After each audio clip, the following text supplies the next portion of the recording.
Glad to have everybody joining us today. All right, we've got a healthy group in the room and more coming in now. We'll get started. Good afternoon. My name is Joe Swimmer. I'm the Executive Director of Episcopal Parish Network, and we are so pleased to have you joining us today on this beautiful August the 19th, I think it is, to talk about the challenges of being a solo priest in this moment, and to have this panel that has joined us for this conversation and moderated by Dean Yejide. So we are looking forward to a wonderful conversation and ask that you would enter your where you're dialing in from into the chat, your name and your parish, and also to put your questions and your comments into the chat if you have those during this session. Thanks for joining us again. We look forward to you joining additional sessions in the future. We have a lot of workshops upcoming. Please check out our website. And without any more from me, I'm going to hand it over to Yejide. Yejide? Hi, I'm Yejide Pietersen. I'm the Associate Dean and Director of Formation at Berkeley Divinity School at Yale. And I'm just so excited to be here with all of you as we discuss what's at the heart of my own vocation and of so many of you who are on this call, the life of a priest who is working solo. And I'm grateful for my colleagues who have joined me as well, for Pauline Samuel, Chris Veillon, and Jaime. Jaime, your name is being blocked.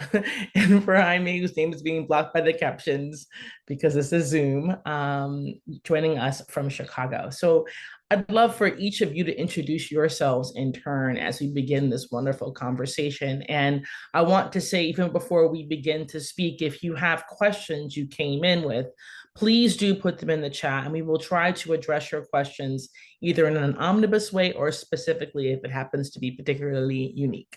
And so I'm going to start with Pauline Samuel because you are the first one on my screen today. Greetings, everyone. Thank you so much, Yejide, Chris, and Jaime. So good to be with you all, and Joe. I am Pauline Samuel. I am the rector at St. Paul's Atlanta, the first female rector at St. Paul's. It's a historically Black church in the Diocese of Atlanta, and this year makes my third year serving as rector. Thank you so much, Pauline. May I invite Jaime Briceño to introduce themselves? Thank you. My name is Jaime Briceño. I am the rector at St. Michael and All Angels.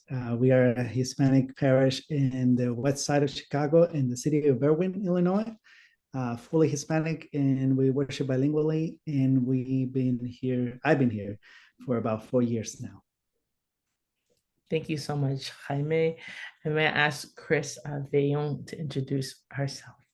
Of course, thank you. My name is Chris Veillon. I am the priest in charge at St. John's Pleasantville, which is in New York, in Westchester, about 30 miles or something outside of the city. And I am in my first year here. I started October 1st of last year, was ordained September of last year. So there are some additional challenges to being solo priest in your first gig. And I'm really blessed to be a part of this conversation. And I'm excited to get talking.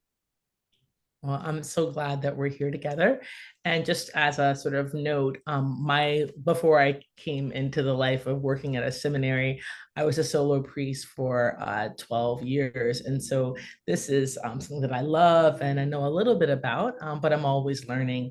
I actually served a parish in the next town over from where Chris is currently serving, in the Diocese of New York in the county of Westchester. But I think we want to start out by saying that, as you might see from all the wonderful things that have already gone into the chat, we're coming to this conversation from all over this country, and maybe perhaps even from all over the world. But I suspect that as we have a conversation, we'll find we have lots in common. There's some particular stress points and joys in being a solo priest. So I just want to invite my colleagues who are here to just share, maybe, and this might sound rather silly, but sort of looking back at the last 12 months, or whatever, what of it you've served in that space. Name one sort of high and one sort of pinch point that sort of brings, when I say solo priest, that immediately comes to mind. And don't overthink it, because I know that gets to be like, what's the best example? Just whatever came to mind when I said that. And if you don't mind, Jaime, I want to begin with you. Would you mind sharing that high and that pinch point? Right.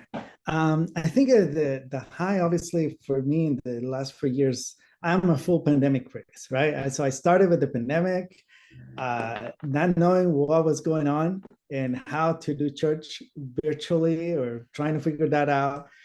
So definitely a highlight for me has been able to make the full swim, right? From a Zoom priest to an in-person priest has been a great experience for me. As you said, I wouldn't overthink it. That's the big thing for me.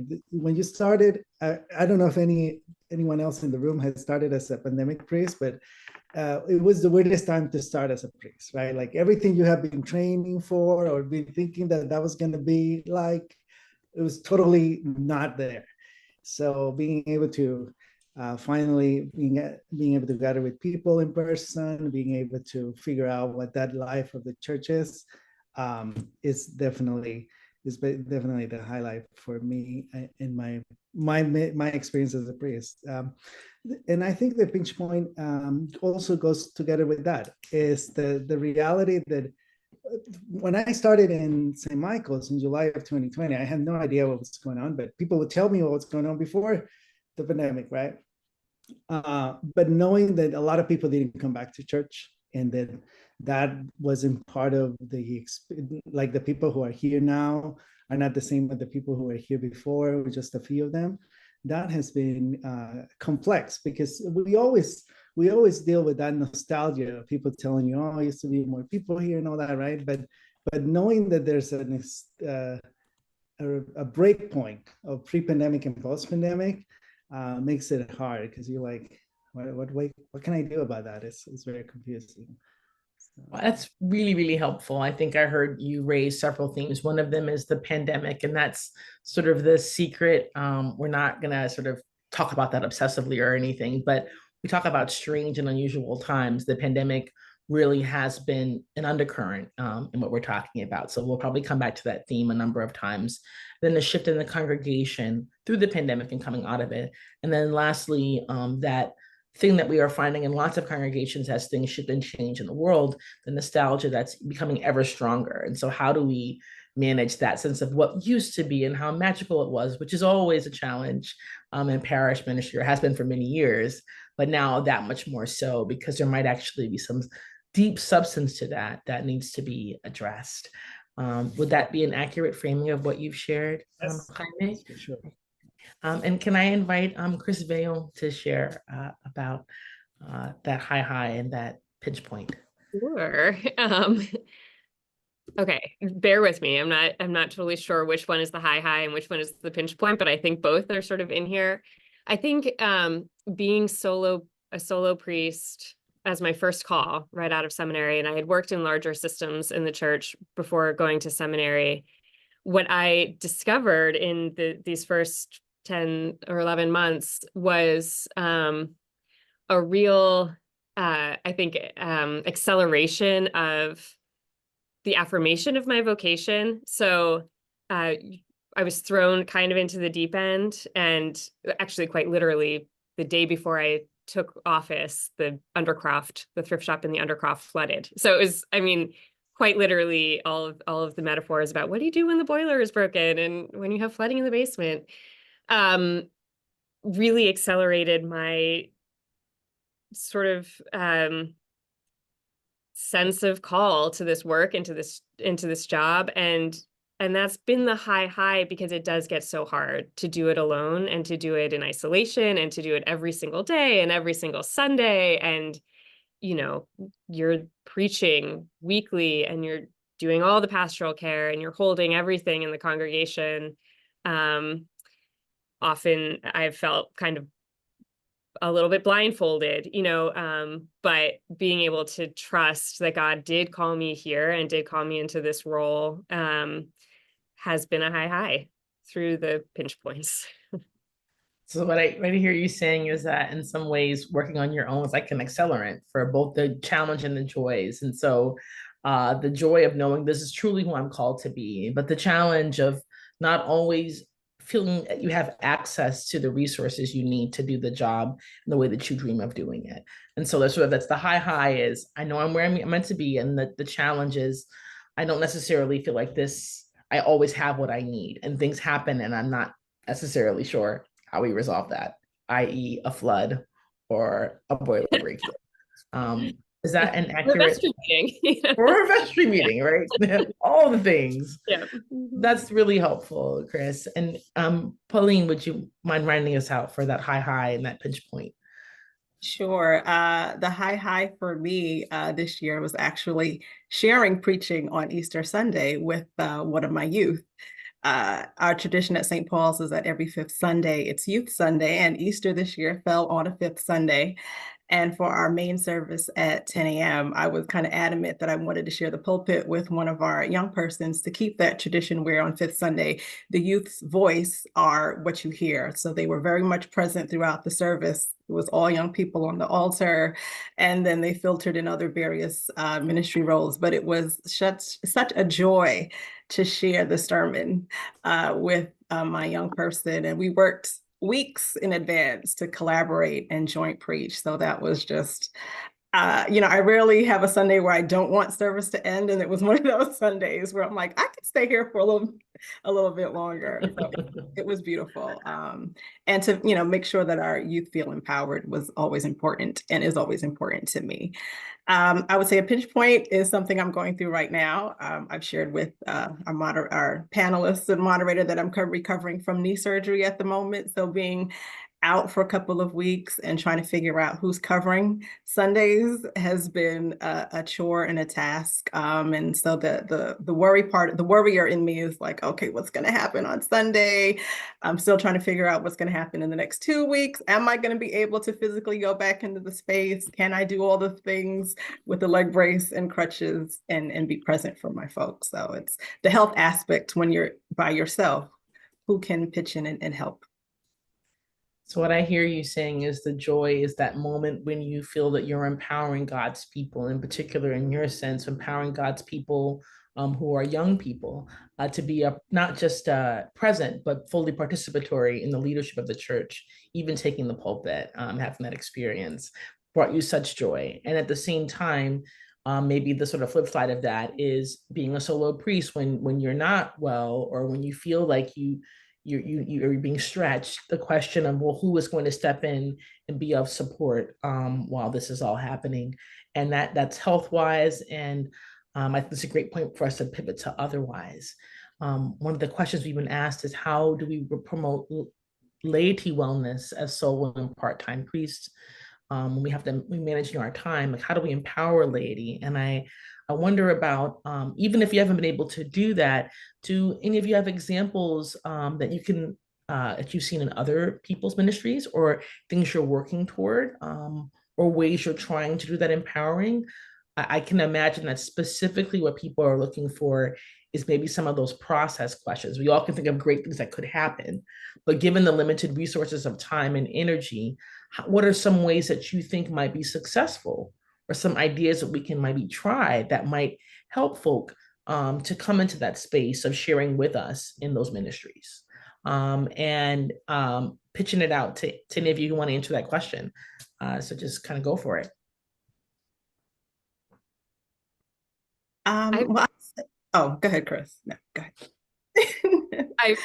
I am very lucky to have inherited a robust pastoral care group, which is I think when I came on board, it was both one of the first things that people sort of felt like they needed to hand back over to me, and also one of the things that I found most appropriate for them to keep hold of.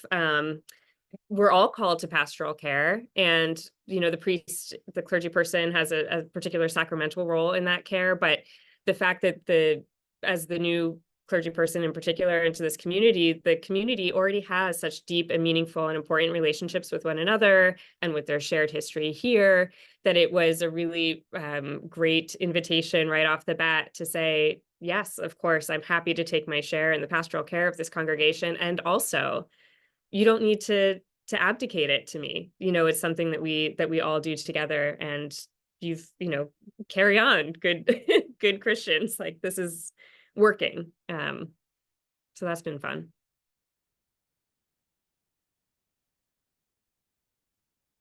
I think that kind of resonates with what you were saying, Pauline, about that history you had in your church of youth being participatory and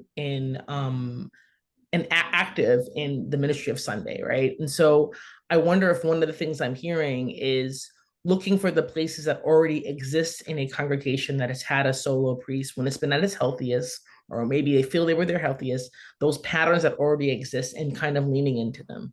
So, in one sense, I wonder if a church has been able to function with having one priest, there probably are some spaces where they've already developed those skills.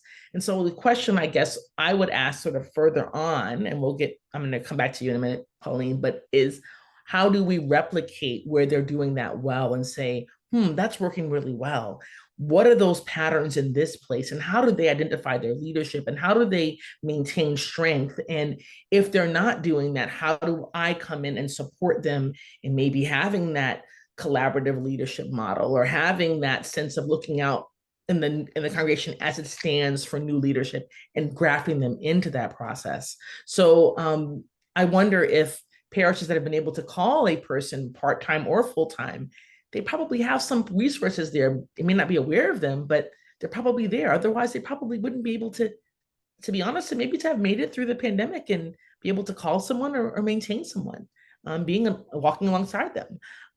Just wondering from me. But I want to pass it over to you, Pauline, and ask, what are your thoughts on that, on laity and energizing and connecting and developing that leadership? I think lay leadership is important, and it's a great partnership. During the pandemic, I actually went through the search process to come to St. Paul's, and in reading their profile, I could tell they've done the work of moving from, the clergy-centered model to, it is a partnership, and we're all in this together. And what I love about my diocese is that they're very affirming of lay ministry. Every year they have a ceremony to ordain, if you will, licensed lay folks. So we've had a parishioner go through the process to become a licensed lay catechist. So I've been leaning heavily on her to do my formations around baptism. We already have a lay person that does our confirmation classes. So it's wonderful to come into a setting where there are lay folks who are definitely at the forefront of leading areas in ministry. And just, again, tapping folks on the shoulder, hey, have you thought about being a part of this particular ministry? And just kind of really sitting with folks and getting a sense of what are their gifts and skills, and where do they see themselves fitting into the ministry. I'm adamant about preaching on our baptismal covenant, that it takes all of us. We're not, these passive folks sitting in the pews on Sundays, but it takes all of us to do this work of building God's kingdom. So I'm always having conversations to engage with my folks to figure out, where can we get your skills and gifts in. Well, that sort of resonates with what I'm seeing in the chat from some of our colleagues. One person's offering that, supply priests on not being available. There's also the opportunity for morning prayer. And I think one of the interesting things this person pointed out, which is true, that for folks who are older in the congregation, there is a memory of a time when that was a primary way people worshiped.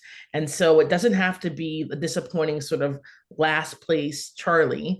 It can actually be an opportunity to say, this is a real gift of our tradition, and how do we lean into that? That's quite helpful. And someone else offered that lady having tasks that are clear and specific, and not making it seem as though this is because I don't have any time, but really making it intentional about how we're offering up ministries leads to a deeper collaboration. And so I wonder about ideas you might have for maintaining that kind of health, right? Because it's great when we find it, but as we know, the pandemic itself was an accelerant, not just of, challenge in congregations, but those who were holding those mantles were exhausted. Many of them are really tired. And so I'm going to pivot to another question, but I'll come back to this. Please be thinking about, in your own minds, in your own hearts, how do we bring renewal? What are some small ways you found effective and practical ways that might help people to sustain and encourage their lay leadership, both in the sort of obvious roles of vestry, but those people also the catechetical leaders and those who are making rotas for things, all those folk, they've been truly tested. And so how do we do that? I want to ask a question that I see coming up several times, which is about how do you renew yourself? And where have you found spaces? And this is, again, I think back to practical, people want to know, not just like hypothetically, there could be a place. Are there spaces that you have found to be restorative for you? And what are your practices for maintaining your own well-being and connections, places where you might blow off steam with other colleagues or connect more deeply with your own spirituality outside of your role as a parish priest? If you could share some of those, it'd be really helpful, I think, if you could get as concrete as you feel comfortable getting about how that works for you. And Jaime, could I come to you and ask you to sort of chime in there? Would that be okay? That'd be great. Now, I to me is being able to find another priest friend. I have a retired priest friend that we meet regularly. It's not a scheduled thing, so it's not like we got to do it every month. But normally we do meet every month for lunch, and we talk about everything in the parish and the diocese and everything in between. And that's been great. I think being able to find those friends, a mentor or mentor figures really help to be able to realize that, hey, you're not exactly on your own. There's other people who have more experience than you on this, and they can give you some advice or just to listen and knowing what's going on. And that's always helpful to me. So I hear you talking about that mentorship, please finding that person who might be a little further on in ministry and is able to connect with you as a human being, but also as a colleague and a friend even perhaps, and talk about what's happening and get a second pair of eyes for things. That's I think extraordinarily helpful. Are there other things that you do, and it could be body, mind, spirit, social things, in ways that you've been able to maintain that? Because the time crunch is real. How do you maintain that or come back to that practice, right? Because it might be that there's some months you kind of fall off and then you come back. Do any of you have things you want to offer about other ways you connect deeply as well, in addition to that mentoring piece that have been sustaining you? I would say definitely doing my best to hold on to my Sabbath and shutting off the computer, emails, phones, all of that for at least 24 hours. Just have that time for myself, spiritual direction, therapy. And for me, leaving New York to come here meant leaving relatives and close family. So it's always staying in touch with them and making sure that I know what's going on in their lives and creating that space to show up for them too, because my family, spending time with family feeds me. So if I can, carve out a couple off days with my Sabbath, I'm on a plane to go visit family. And so I can get fed with good food and just their company and their spirit. So that's what's worked for me. So what I hear you saying, Pauline, is Sabbath and taking it kind of a bit wider. So Sabbath in a lot of different ways. Sabbath is the being honest about the stop that needs to happen so that we can reset and restore.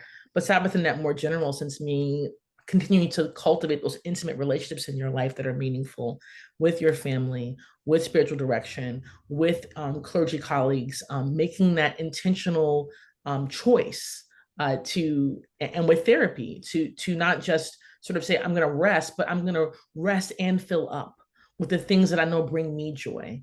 And I want to highlight one of the things you mentioned, because there are many people, I'm sure, who are here who are living far from family, that keeping those connections, and that's family of choice and family of birth. It could be, or origin, it can be any of those things, but the people that we call home, if we've moved away from those networks, maintaining those being an important part of Sabbath and connection and healing and renewal for us as clergy. Is that an accurate sort of framing of what you've shared?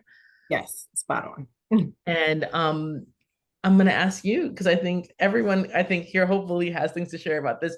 Chris, would you want to share with us about what you're doing to reset, renew, connect?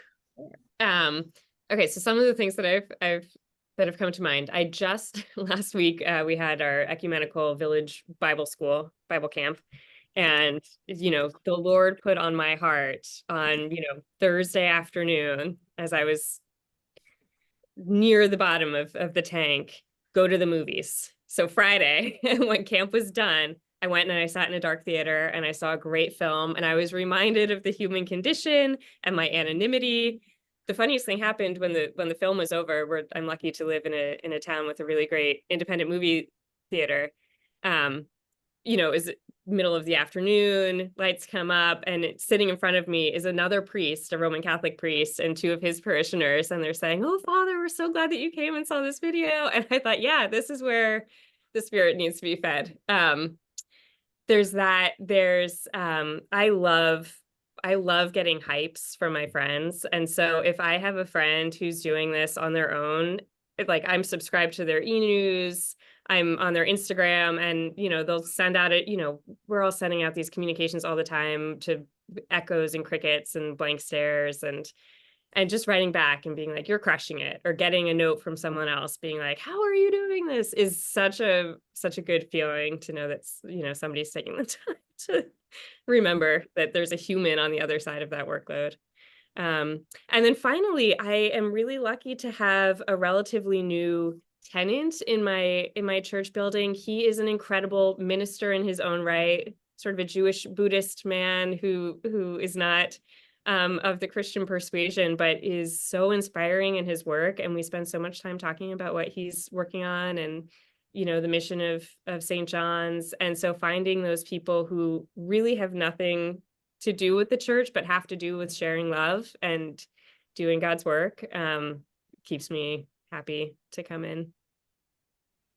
Well, I thought, I just want to point out this thing about the movies. I also am someone for whom that is a Sabbath practice.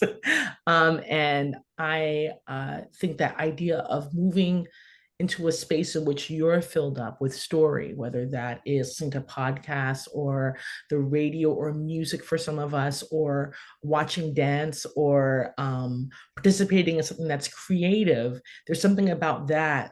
We give a lot of ourselves in the practice of preaching and in pastoral care. And so filling that tank up of our human tank, our need for story as people who are making story with folks, our need to be connected again with things that are wondrous and beautiful, that we didn't have to mine for, right? Just to go just for love, not because you're looking for a way into a sermon or a way into a pastoral letter or a way to reframe, just to go for love. Whatever it is that we love, to go and just be present as an aficionado, not as an expert. I also heard you saying that finding people who are not within our tradition, whether it's our tradition as in our denomination, or even more widely not within our tradition, but who are about those same things. And so that's some of the pressures we might feel with our Episcopal or Anglican colleagues, maybe even some places our Lutheran colleagues, to sort of talk about the politic of the thing that we do together. And I mean that in the Polish sense, that we have all these structures, right? And we have relationships that we share. Talk to people who love people and love a higher power, but are not in our thing, can be relieving too, because it brings us back to the heart of that joy, without the weight of and what are we going to vote on in the convention, or gee whiz. And this is the terrible sad thing about this time, people who had experienced Title IV and hard things, and the loneliness and the difficulties of ministry around us, right? So I totally agree with that. And I agree with everything you shared. I think this has been kind of brilliant. And in terms of body, I think one thing I've heard people share is that physical exercise of a type you desire can be really helpful, whether that's hiking, whether that's rowing, whether that's walking, running, swimming, some of us chair aerobics, whatever it is for us, those things can be connecting for us. And I personally found that massage was helpful for me. I carried a lot of tension in my body. And so having someone kindly help me, and I have some limitations, mobility and limitations. So it's really helpful for me. So whatever that is for you, find those ways that whatever it is you need, making that a priority. And just like you go visit that, sort of senior saint that's in the nursing home once a month, are you attending to yourself with the same love? Someone has put it in the chat that they've gone from having a smartphone to having a dumb phone, because it takes a Sabbath from the internet, right? So something to think about. People are doing this. This is a sort of a growing trend. And someone else has put that being part of a local softball team has been great fellowship with a congregational pastor. They created a local softball team. So there are all sorts of things we can do and ways we can be creative. Now I want to just kind of pivot back and wonder with you about in this changing time, one of the things we heard was people maybe fantasizing, maybe accurately reporting about the past, about the wondrous days when, you know, I'm sorry to say, but almost always it's father so-and-so, or maybe he was just Jim, whoever it was, some person of great import to folk in a time, in a wondrous time, probably before 2020, the great things that happened. How do we help people through that sense of loss? How do we honor that? What is the place of the solo priest in framing for folk where we are and where we might be going? So I would say that's both vision casting and also processing what's happened for folks, because part of this strange and unusual time is lots of things have not been processed and they're just kind of out there. What are some ways that you have conceived of or actually implemented trying to work through this? And it might be a roundabout thing. It might not be you actually kind of confronted it head on, but what are some ways you found to try to integrate or walk through that process with the people with whom you are serving?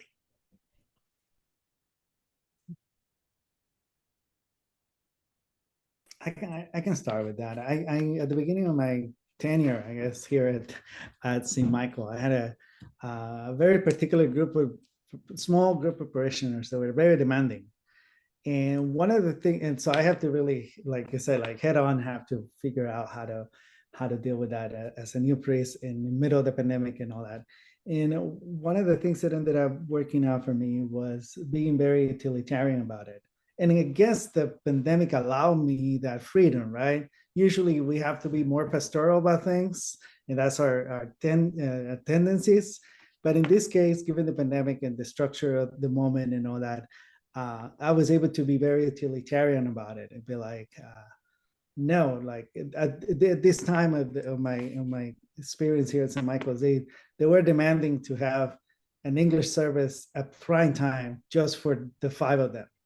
And I was like, no, we cannot do that. You know, we can barely have one service because at that point, just short story, we had to clean out the whole church before any other group came in. So it was a mess. It wasn't possible to do. But at the same time, it wasn't acknowledging that the larger community of the church was not only English as speakers. And that was an interesting dynamic because these were people who had been in the church for a long time. Like they really felt ownership in the building itself. Like they felt this was their church.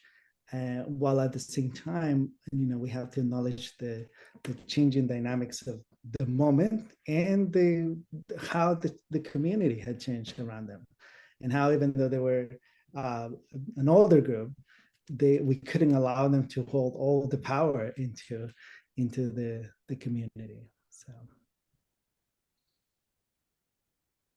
So what I heard you saying is one of the things we have to do, and it can be really difficult for us, is to hold up that mirror and say, no, first hold the mirror up and say, this is where we are. And also to say, although I love you and I care for you, I cannot allow your dreams and visions of what was dictate how we are going to go forward now. And more importantly, I can't deprive the many of what they need to serve what is ultimately at this point a nostalgic hope of a few.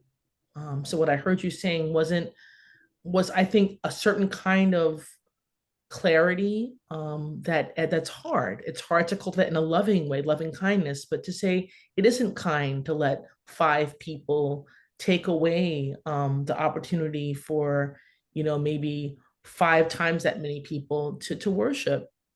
Even if you are the elders in the group, that doesn't feel kind. And how do we work through those feelings, those disappointments and those hurts? But I think I also heard you saying that because of the pandemic, it was necessary. So some of the things we might otherwise do to avoid that moment, it's just not possible. We just cannot do that. That can't happen. And so there was a freedom in that. And knowing that you came into this as a pandemic priest, some of your first acts as a priest were holding up a mirror and saying, that's not going to happen. I'm sorry, but we're not going to be able to do that. And that's a defining moment for ministry. And that's part of that toolbox, is being truthful, even when it's hard, facing it head on and saying that was then, and now we are here. So we need to look at that. I wonder about others of you, ways that you've found to help people sort of deal with the what was hoped for and what is, or what used to be and what is. Well, my vestry and I felt it was important at the end of last year to do a CAT survey, our congregational assessment tool. Now that I've been here a few years, we knew what they were looking for coming into a rector search, but now that I'm here and we're pseudo post-pandemic, what truly is the goal of the church? Like, are we still living into this mission statement that was created a few years ago? And out of that, we, pinpointed 3 themes of formation, church growth, our property, and worship and music. And out of that, we've developed a few small focus groups to continue to engage in conversation of, well, what are some new and engaging or innovative ways that we can handle and address these things, so we still feel like we're connected to one another, and that we still have vitality and are connected to our community. Because what we did before, and there's some things that we did pick back up once we got back into the building in terms of service within our community, but what are the real needs now in 2024, heading into 2025, that are different than they were in 2020? So for us right now, it's an ongoing conversation and a lot of discernment and listening to where the Holy Spirit is leading. I wish we had like the silver bullet answer for everything, but I think right now, I'm wanting to not just press gas on the car, but really be intentional about what is the Holy Spirit speaking to us in this specific time, and what do we need to be doing in response to what we hear. I think that what I understand you saying is, one, what they thought they were calling for and about may have transformed over the time that you're together. Maybe it's clearer.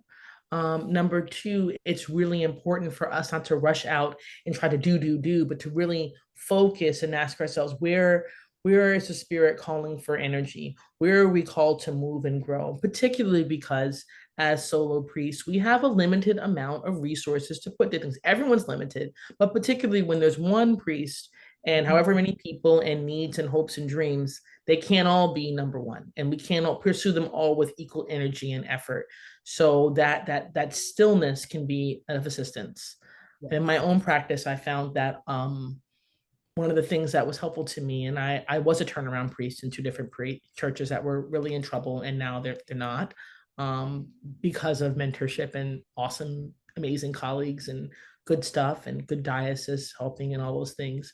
But I think sometimes when our immediate reaction is to go and do things, that stopping is really critical, and actually slowing it way down and spending time on your own and talking to wise folk and people who've been in those situations and kind of processing that before this is my own stuff, people please and make everyone happy, slowing it way, way down. And even maybe people might not like that in the church and say, why aren't we doing something right now? Hurry up, hurry up. How do we develop the capacity to help them to do that, help them to wait? What I'm hearing a lot of in the chat is feeling like you're carrying the weight of everything. And that's one of those sort of key points where we know something might not be right. If I'm carrying everything, ooh, wait, maybe something's not working here. It shouldn't be that. and of course, parentheses, I don't mean like when we have Holy Week. I mean like in general, right? Because Holy Week is a lot. It's a big haul. I'm also seeing in the chat, what do we do when maybe those relationships of home and family aren't robust? What are some ways that we might be able to connect beyond our existing circle? So if you're a single person, if you're a person whose family of origin or family of choice is no longer available to you in those ways, or maybe isn't a safe and loving place, what are the things we do? Because I think that's part of what I've heard you all hint at is I'm getting this energy from other spaces.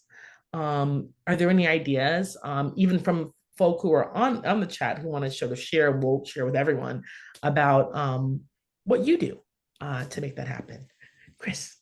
I'm sorry. Can I say a quick thing about the nostalgia piece first? And then I definitely want to family thing, because that is hitting too. So I had a couple of thoughts, and with the caveat that, talk to me next year and everything might have exploded in my face. But one of the benefits of coming into a new position, probably, it's certainly not impossible for clergy who have been in their roles for some time, but I think you have an opportunity when you're coming in for the first time. Nostalgia is a story and it's a feeling.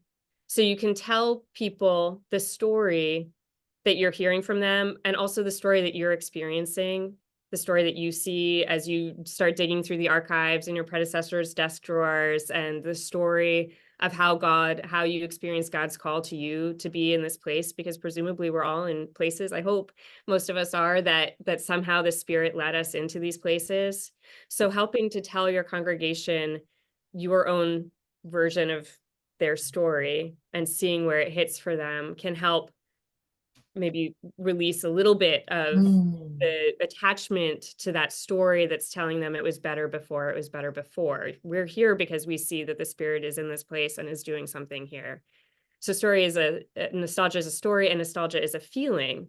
And there are small ways that we can invite people back into the feeling of whatever it was that the before held. So maybe, in my case, for example, in the 90s, there was this huge children's service, and the children and the guitars and the children and the guitars. I mean, we are very lucky now to have actually children, and now we have a children's service. There's no guitars,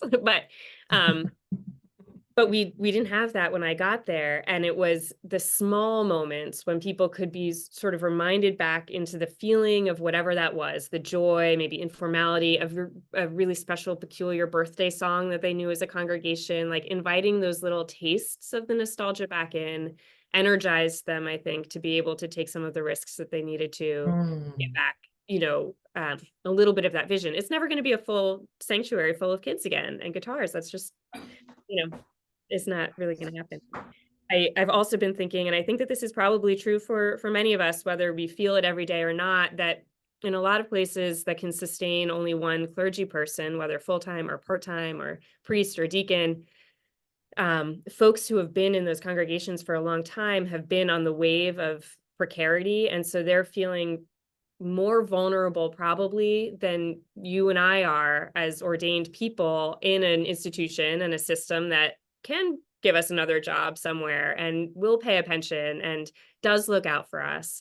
And so there was talk in the chat about the trust and gaining trust. And I really had to learn these people are literally more afraid of me leaving because they love this place so much, and they know that I have freedom to go somewhere else.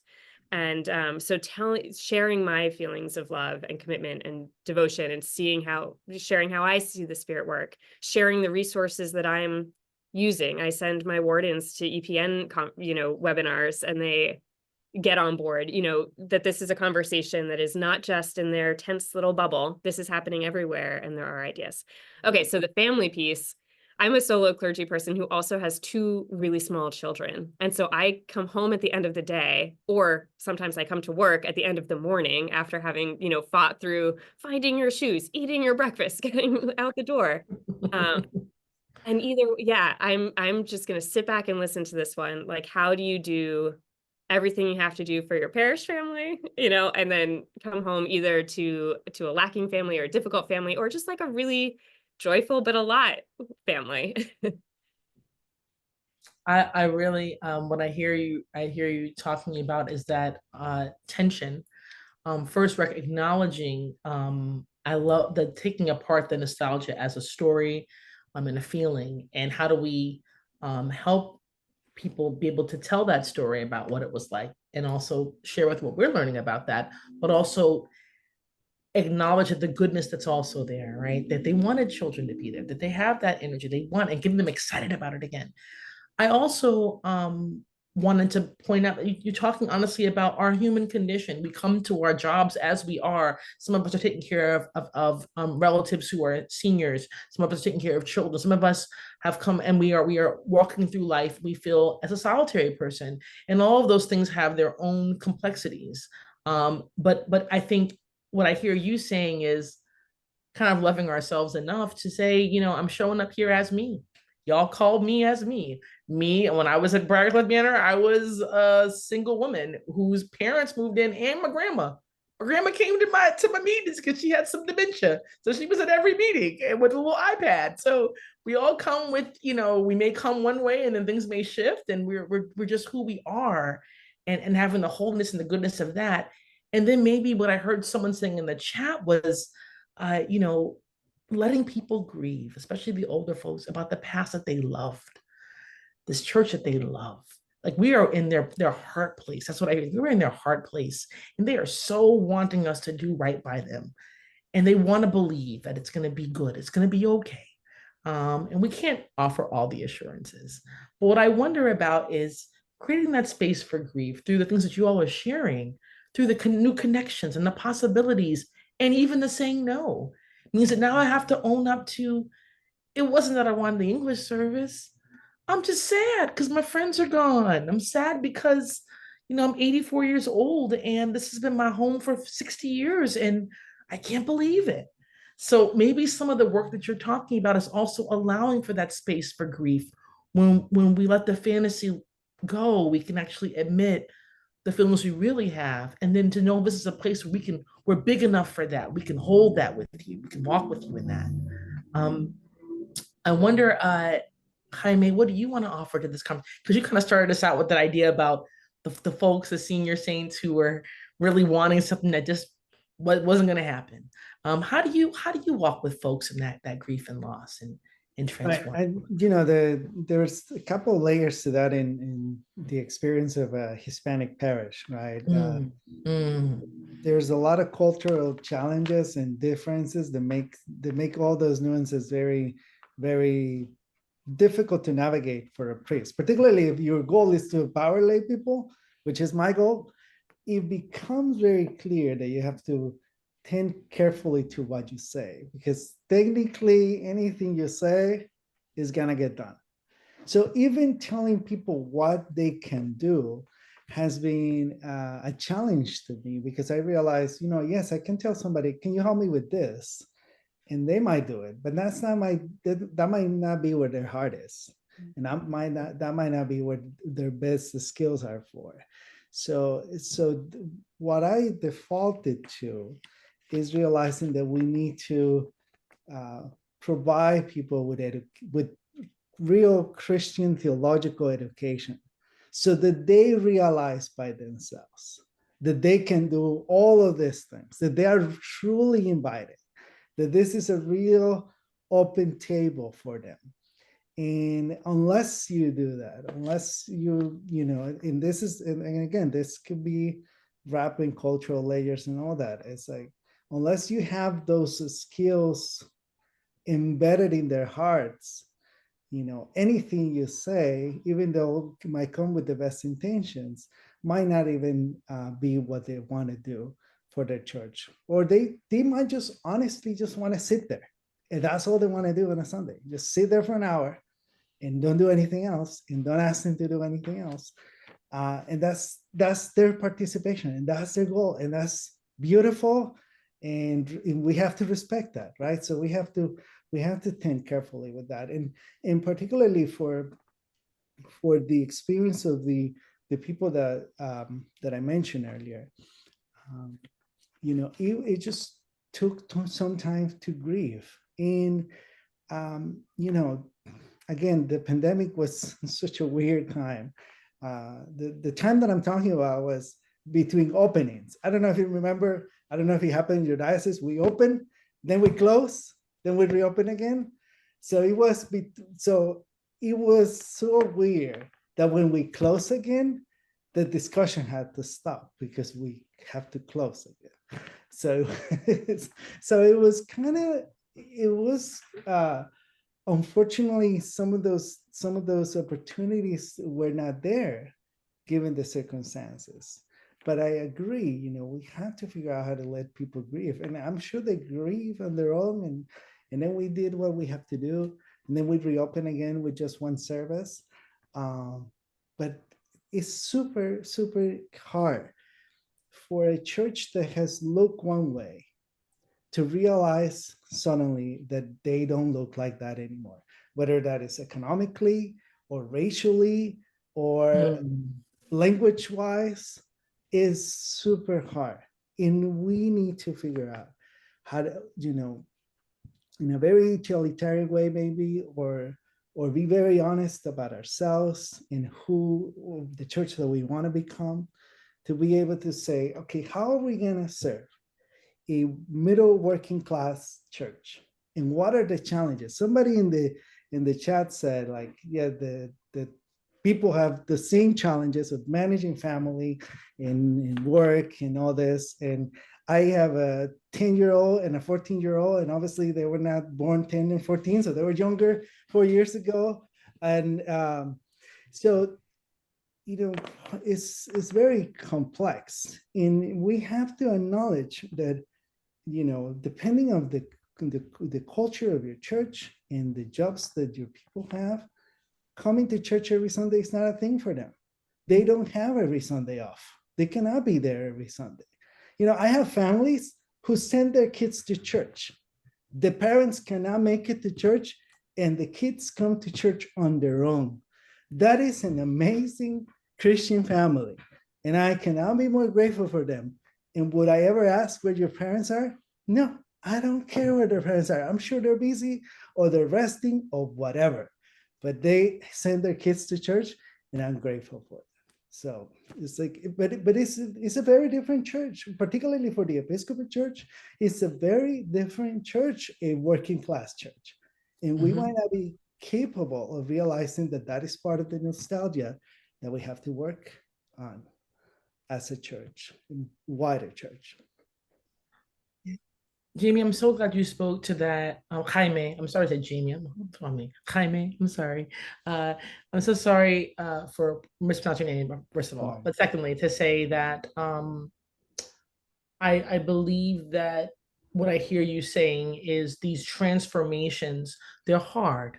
They're hard for all kinds of reasons. And you rightly talked about the things people are bringing into the space, not just us, the laity, as one of our colleagues mentioned in the chat. Everyone's bringing all of these circumstances, life circumstances into the space. And that does absolutely structure what's able to be offered or what can even happen there. We have to be acknowledging and honest about the ways in which changing congregations mean we have to change what we're hoping for and expecting in some ways. And what someone's put in the chat, I think this is really powerful, and something I just, maybe for our closing question, what happens when it becomes clear that there may be a need to shift from a full-time model? And this is that some ways for many congregations, a big shift to a part-time priest. How can the clergy, and I would also add senior laity, be involved, lay leadership be involved in bringing about a healthy conversation about that? What does that look like? And if you have any words, maybe something you've seen or observed, or you're thinking about yourself, you don't have to identify which of those three it is, that you want to share with our colleagues as we sort of end. This is the toughest one, I think, is a real visible transformation in what this congregation will be. What are your thoughts? I think it involves a lot of conversation, right? Open and heartfelt conversation. Whether that's both in person, hybrid, it's going to take everybody to share, how they feel, their hurts, their pains of having to shift from this model, and understand that there isn't a place to necessarily lay a blame. There's no blame, but this is, how we're trending, but still see the value in what we're doing. It's just going to have to look differently. And I know change is hard to accept. Change, makes us uncomfortable, but it's how do we navigate that feeling of being uncomfortable, but still loving one another through that. Realizing it's not going to happen overnight. It's going to take time, but we need each other to do this, to work through it. So for me, I would think it would just be a lot of honest conversations over a lengthy period of time, a lot of discerning. Maybe it's even bringing in folks from the diocese who are able to mediate these conversations, maybe it's someone from the bishop's staff to kind of work through this. If your diocese has maybe a missioner on congregational vitality to help facilitate some of these conversations. So it starts with lay leadership, vestry, clergy, and then with the wider conversation with the parish, but open conversation, repeated conversations, and prayer. Thank you so much, Pauline. Chris or Jaime?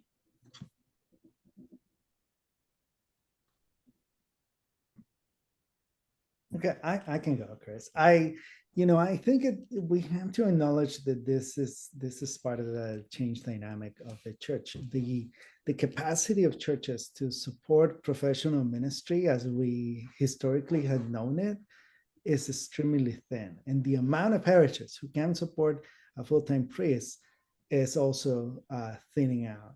So we don't have an economic capacity to sustain a model of a full-time professional priest. I mean, I'm pretty sure that most of our solo priests, like me and everybody else, we came to be solo priests because the church can only pay for one priest. They'll be happy to pay for more, but they can only pay for one, barely.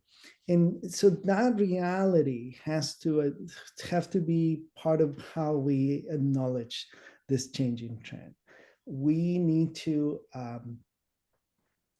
figure out, because this is going to take a lot of systemic change in our church. We have to change we have to revisit our canons, revisit our relationship with the church pension group. How does that going to affect it? How is going to affect clergy health insurance? That is the biggest part of a lot of parishes spenders. I mean, that a family, I don't know in your state, but for Illinois, a family care is $34,000 a year. That's a lot of money. You can pay another staff with that amount of money. So it's like we have to realize the economic pressures that fall into this. We've come to the end of our time, and I think this is powerful. Thank you all so much. I want to say God bless you and keep you. And the hard work is ahead of us, but with God on our side, we know that you will come through. You will come through to new and bright futures that we can even imagine. So thank you all. Call you colleagues and even friends. Blessings to you.